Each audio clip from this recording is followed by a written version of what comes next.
Fairy Tail is back, and this really is just an update chapter. We don't really get anything new. Well, we get two new things, but for the most part, it's just telling us where everyone's at and what they're doing. Well, except for Wendy and Diablo's guild, for some reason. They're completely left out of this chapter, except for the cover page where it's Kira in a wedding dress, which heavily implies that she's really ready to marry Luxus. But other than that cover page, we actually don't get to see any of them. But we do get updates on literally everyone else. Starting with Natsu's group, obviously he's pissed off that Igna just completely flew past him like it was no big deal. Natsu's first plan is obviously to go after Igna, but that's when Miss Fortune tells him no, you should go towards the city while I'll go follow Ignia. And the reason for this is because you should go to Bestia, the leader of Fire and Flame. And the reason why Natsu should go to her is because apparently she has special flames that will give him the power to beat Igna. Not too surprised by this, but Miss Fortune explains what her ability is. Apparently, Bestia can create a prism of flames that can burn the world. So I'm going to assume her power is very similar to that of Yamato of Bleach, the guy whose flames were as hot as the core of a star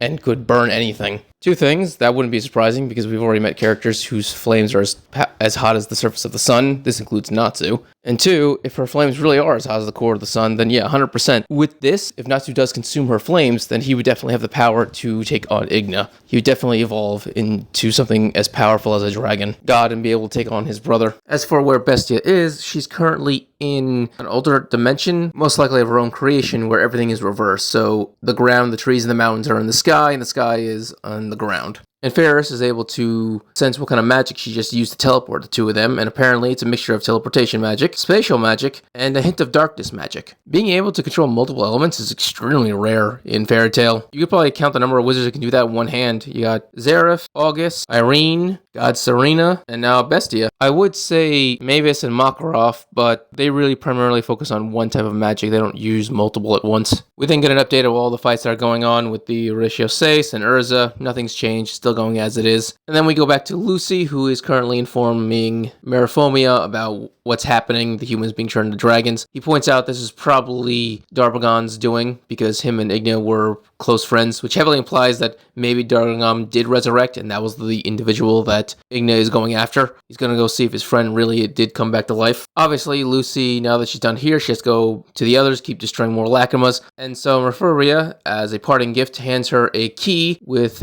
a seahorse on it. And she asks, what is this? And his response is, oh, that's a key to summon me. Which is insane because he's a dragon god. He used to look down on literally everyone. Now he's giving someone control over him, which is insane to say out loud. I mean, and the idea that he is a good man now is very recent. In the last 400 years, he only changed because of Faramil, because he ended up saving her as a child and she just became his friend after that. But she's not that old, so this is like a maybe 2-decade thing that he's been a good guy. So the fact that he can swallow his pride and offer up his service to another individual is kind of crazy. Obviously, Lucy doesn't believe that she can actually do this because she summons celestial spirits, but Meraphomia says, no, if you can use keys to summon spirits, that means you are a summoner. You can summon anything you want. It doesn't have to be celestial spirits. Lucy was surprised by this. Apparently, she didn't know that at all. So that's a whole new thing that we're being dropped at the last minute that we're going to have to learn about at some point.